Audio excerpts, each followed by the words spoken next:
أعوذ بالله السميع العليم من الشيطان الرجيم. بسم الله الرحمن الرحيم.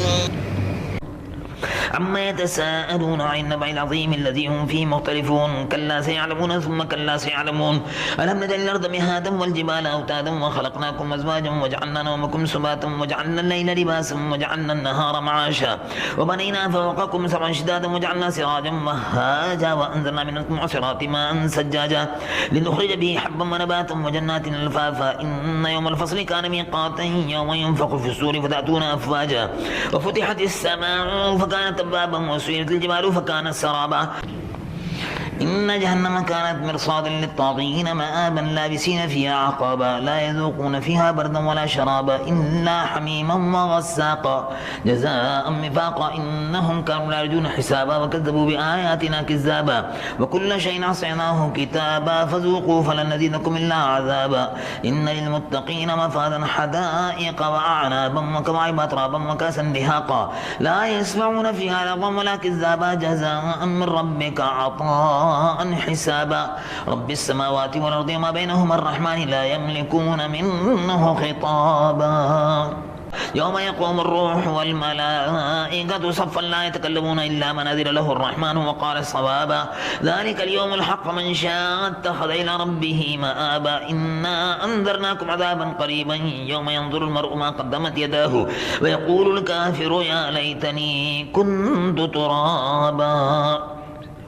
والنازعات غرقا والناشطات نشطا والسابحات سبحا فالسابقات سبقا فالمدبرات أمرا يوم ترجف الراجفة تتبعها الرادفة قلوب يومئذ واجفة أبصارها خاشعة يقولون إنا لمردودون في الحافرة أإذا كنا عظاما نخرة قالوا تلك إذا كرة خاسرة فإنما هي زجرة واحدة فإذا هم بالساهرة هل أتاك حديث موسى إذ ناداه ربه بالوادي المقدس طوى اذهب إلى فرعون إنه طغى فقل هل لك إلى أن تزكى وأهديك إلى ربك فتخشى فأراه الآية الكبرى فكذب وعصى ثم أدبر يسعى فحشر فنادى فقال أنا ربكم الأعلى فأخذه الله نكال الآخرة والأولى إن في ذلك لعبرة لمن يخشى أنتم أشد خلقا من السماء بناها رفع سمكها فسواها وأغطش ليلها وأخرج ضحاها والأرض بعد ذلك ضحاها أخرج منها ماءها ومرعاها والجبال أرساها متاعا لكم ولأنعامكم فإذا جاءت الطامة الكبرى يوم يتذكر الإنسان ما سعى وبرزت الجحيم لمن يرى فأما من طغى وآثر الحياة الدنيا فإن الجحيم هي المأوى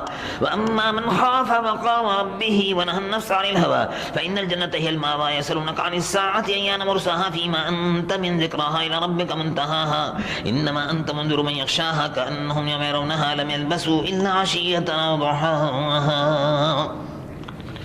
عبس وتولى أن جاءه الأعمى وما يدريك لعله يزكى أو يذكر فتنفعه الذكرى أما من استغفر فأنت له تصدى وما عليك ألا يزكى وأما من جاءك يسعى وهو يخشى فأنت عنه تلاها كلا إنها تذكر فمن شاء ذكره في صحف مكرمة مرفوعة مطهرة بأيدي سفرة كرام بررة قتل الإنسان ما أكفر من أي شيء خلقه من نطفة خلقه فقدره ثم السبيل يسره ثم أماته فأكبره ثم إذا شاء أنشره كلا لما يقضي ما أمر فلينظر الإنسان إلى طعامه أنا صببنا الماء صبا ثم شققنا الأرض شقا فأنبتنا فيها حبا وعنبا وقضبا وزيتونا ونخلا وحدائق غلبا وفاكهة وأبا متاعا لكم ولأنعامكم فإذا جاءت الصاخة يوم يفر المرء من أخيه وأمه وأبيه وصاحبته وبنيه لكل امرئ منهم يومئذ شأن يغنيه وجوه يومئذ مسفرة ضاحكة مستبشرة ووجوه يومئذ عليها غبرة ترهقها قترة أولئك هم الكفرة الفجرة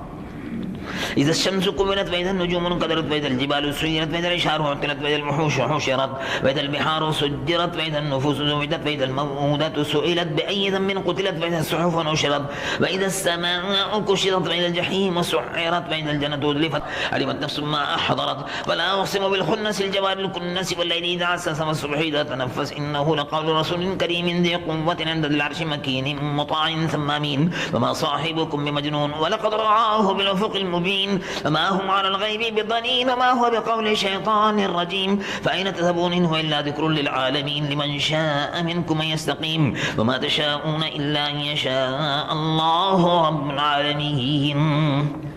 إذا السماء انفطرت فإذا الكواكب انتثرت فإذا البحار فجرت فإذا القبور بعثرت علمت نفس ما قدمت وأخرت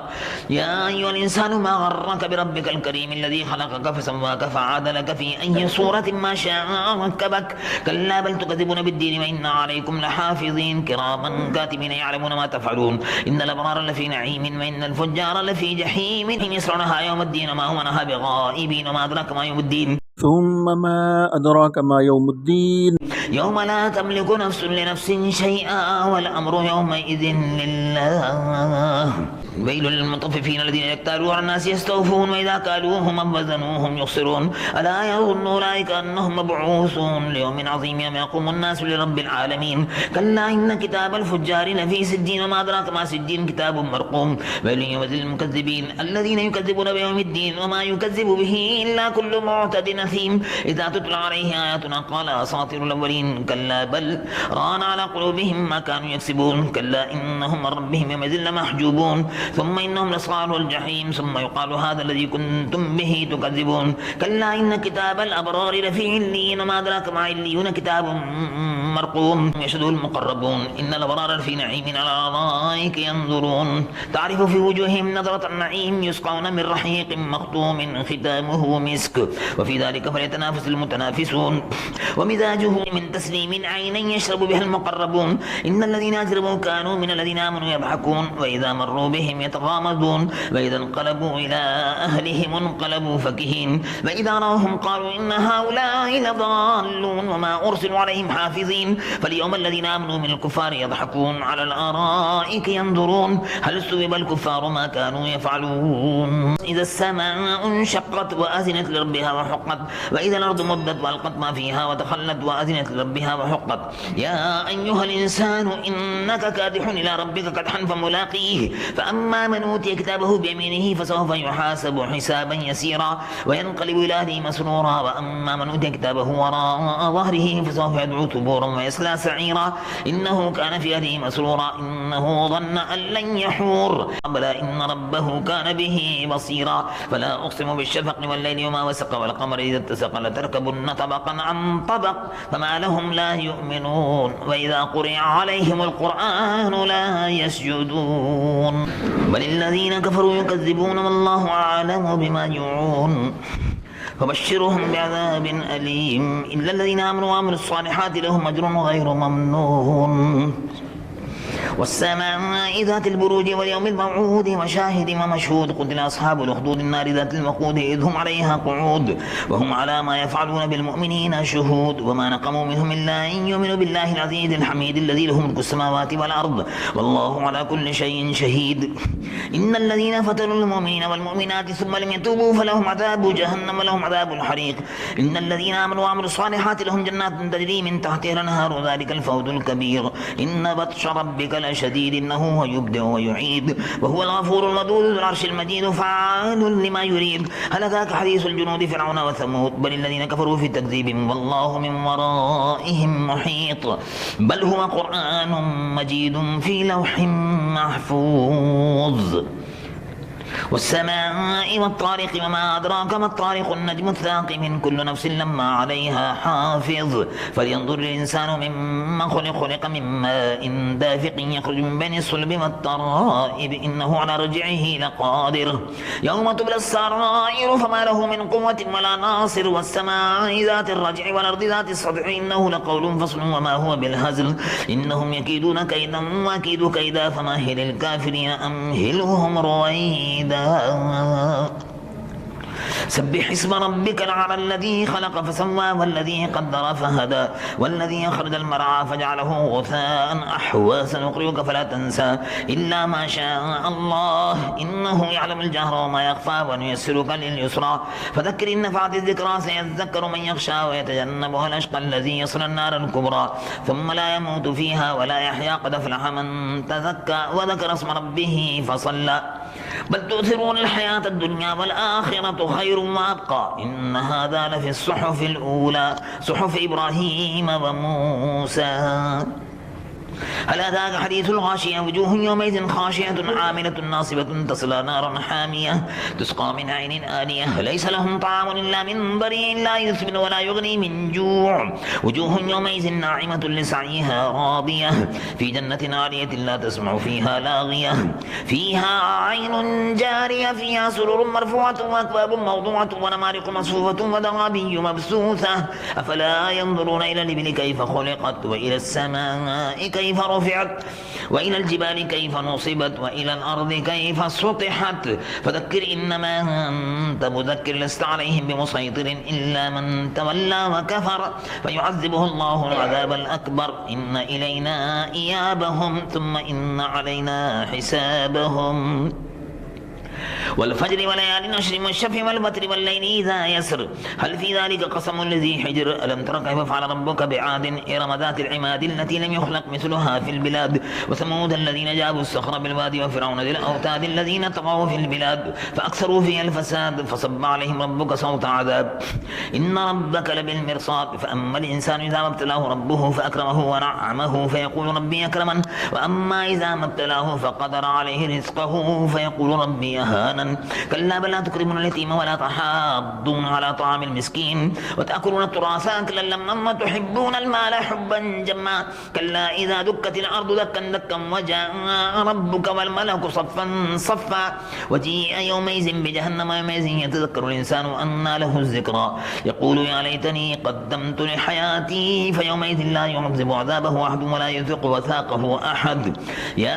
أيتها النفس المطمئنة ارجعي إلى ربك راضية مرضية فادخلي في عبادي وادخلي جنتي لا أقسم بهذا البلد وأنت حل بهذا البلد ووالد وما ولد لقد خلقنا الإنسان في كبد يحسب أن لن يقدر عليه أحد يقول أهلكت مالا لبدا يحسب أن لم يره أحد ألم نجعل له عينين ولسانا وشفتين وهديناه النجدين فلاقتحم العقبة وما أدراك ما العقبة فك رقبة أو إطعام في يوم ذي مسغبة يتيما ذا مقربة أو مسكينا ذا متربة ثم كان من الذين آمنوا وتواصوا بالصبر وتواصوا بالمرحمة أولئك أصحاب الميمنة والذين كفروا بآياتنا هم أصحاب المشأمة عليهم نار مؤصدة والشمس وضحاها والقمر إذا تلاها والنهار إذا جلاها والليل إذا يغشاها والسماء وما بناها والأرض وما طحاها ونفس وما سواها فألهمها فجورها وتقواها قد أفلح من زكاها وقد خاب من دساها كذب الثمود بتقواها إذ انبعث أشقاها فقال لهم رسول الله ناقة الله وسقياها فكذبوا فعقروها فدمدم عليهم ربهم بذنبهم فسواها ولا يخاف عقباها والليل إذا يغشى والنهار إذا تجلى وما خلق الذكر والأنثى إن سعيكم لشتى فأما من أعطى واتقى وصدق بالحسنى فسنيسره لليسرى وأما من بخل واستغنى وكذب بالحسنى فسنيسره للعسرى وما يغني عنه ماله إذا تردى إن علينا للهدى وإن لنا للآخرة والأولى فأنذرتكم نارا تلظى لا يصلاها إلا الأشقى الذي كذب وتولى وسيجنبها الأتقى الذي يؤتي ماله يتزكى وما لأحد عنده من نعمة تجزى إلا ابتغاء وجه ربه الأعلى ولسوف يرضى والضحى والليل إذا سجى ما ودعك ربك وما قلى وللآخرة خير لك من الأولى ولسوف يعطيك ربك فترضى ألم يجدك يتيما فآوى ووجدك ضالا فهدى ووجدك عائلا فأغنى فأما اليتيم فلا تقهر وأما السائل فلا تنهر وأما بنعمة ربك فحدث ألم نشرح لك صدرك ووضعنا عنك وزرك الذي أنقض ظهرك ورفعنا لك ذكرك فإن مع العسر يسرا إن مع العسر يسرا فإذا فرغت فانصب وإلى ربك فارغب والتين والزيتون وطور سينين وهذا البلد الأمين لقد خلقنا الإنسان في أحسن تقويم ثم رددناه أسفل سافلين إلا الذين آمنوا وعملوا الصالحات فلهم أجر غير ممنون فما يكذبك بعد بالدين أليس الله بأحكم الحاكمين اقرأ باسم ربك الذي خلق خلق الإنسان من علق اقرأ وربك الأكرم الذي علم بالقلم علم الإنسان ما لم يعلم كلا إن الإنسان ليطغى أن رآه استغنى إن إلى ربك الرجعى أرأيت الذي ينهى عبدا إذا صلى أرأيت إن كان على الهدى أو أمر بالتقوى أرأيت إن كذب وتولى ألم يعلم بأن الله يرى كلا لئن لم ينته لنسفعا بالناصية ناصية كاذبة خاطئة فليدع ناديه سندع الزبانية كلا لا تطعه واسجد واقترب إنا أنزلناه في ليلة القدر وما أدراك ما ليلة القدر ليلة القدر خير من 1000 شهر تنزل الملائكة والروح فيها بإذن ربهم من كل أمر سلام هي حتى مطلع الفجر لم يكن الذين كفروا من أهل الكتاب والمشركين منفكين حتى تأتيهم البينة رسول من الله يتلو صحفا مطهرة فيها كتب قيمة وما تفرق الذين أوتوا الكتاب إلا من بعد ما جاءتهم البينة وما أمروا إلا ليعبدوا الله مخلصين له الدين حنفاء ويقيموا الصلاة ويؤتوا الزكاة وذلك دين القيمة إن الذين كفروا من أهل الكتاب والمشركين في نار جهنم خالدين فيها أولئك هم شر البرية إن الذين آمنوا وعملوا الصالحات أولئك هم خير البرية جزاؤهم عند ربهم جنات عدن تجري من تحتها الأنهار خالدين فيها أبدا رضي الله عنهم ورضوا عنه ذلك لمن خشي ربه إذا زلزلت الأرض زلزالها وأخرجت الأرض أثقالها وقال الإنسان ما لها يومئذ تحدث أخبارها بأن ربك وحالها يومئذ يصدر الناس أشتاتا ليروا أعمالهم فمن يعمل مثقال ذرة خيرا يره ومن يعمل مثقال ذرة شرا يره والعاديات ضبحا فالموريات قدحا فالمغيرات سبحا فاثرن به نقا فوسطن به جمعا إن الإنسان لربه لكنود وإنه على ذلك لشهيد وإنه لحب الخير لشديد أفلا يعلم إذا بعثر ما في القبور وحصل ما في الصدور إن ربهم بهم يومئذ لخبير القارعة ما القارعة وما أدراك ما القارعة يوم يكون الناس كالفراش المبثوث وتكون الجبال كالإحن المنفوش فأما من ثقلت موازينه فهو في عيشة راضية وأما من خفت موازينه فأمه هاوية وما أدراك ما هي نار حامية ألهاكم التكاثر حتى زرتم المقابر كلا سوف تعلمون ثم كلا سوف تعلمون كلا لو تعلمون علم اليقين لترون الجحيم ثم لترونها عين اليقين ثم لتسألن يومئذ عن النعيم والعصر إن الإنسان لفي خسر إلا الذين آمنوا وعملوا الصالحات وتواصوا بالحق وتواصوا بالصبر ويل لكل همدة لمدة الذي جمع مالا وعدده يحسب أن ماله أخلده كلا لينبذن في الحطمة وما أدراك ما الحطمة نار الله الموقدة التي تطلع على الأفئدة إنها عليهم مؤصدة في عمد ممددة ألم تر كيف فعل ربك بأصحاب الفيل ألم يجعل كيدهم في تضليل وأرسل عليهم طيرا أبابيل ترميهم بحجارة من سجيل فجعلهم كعصف مأكول لإيلاف قريش إيلافهم رحلة الشتاء والصيف فليعبدوا رب هذا البيت الذي أطعمهم من جوع وآمنهم من خوف أرأيت الذي يكذب بالدين فذلك الذي يدع اليتيم ولا يحض على طعام المسكين فويل للمصلين الذين هم عن صلاتهم ساهون الذين هم يراءون ويمنعون الماعون إنا أعطيناك الكوثر فصل لربك وانحر إن شانئك هو الأبتر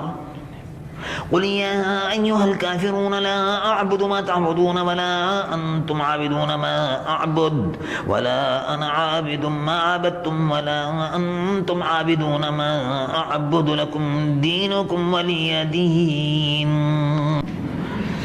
إذا جاء نصر الله والفتح ورأيت الناس يدخلون في دين الله أفواجا فسبح بحمد ربك واستغفره إنه كان توابا تبت يدا أبي لهب وتب ما أغنى عنه ماله وما كسب سيصلى نارا ذات لهب وامرأته حمالة الحطب في جيدها حبل من مسد قل هو الله أحد الله الصمد لم يلد ولم يولد ولم يكن له كفوا أحد بسم الله الرحمن الرحيم قل هو الله أحد الله الصمد لم يلد ولم يولد ولم يكن له كفوا أحد قل هو الله أحد الله الصمد لم يلد ولم يولد ولم يكن له كفوا أحد قل أعوذ برب الفلق من شر ما خلق ومن شر غاسق إذا وقب ومن شر النفاثات في العقد ومن شر حاسد إذا حسد قل أعوذ برب الناس ملك الناس إله الناس من شر الوسواس الخناس الذي يوسوس في صدور الناس من الجنة والناس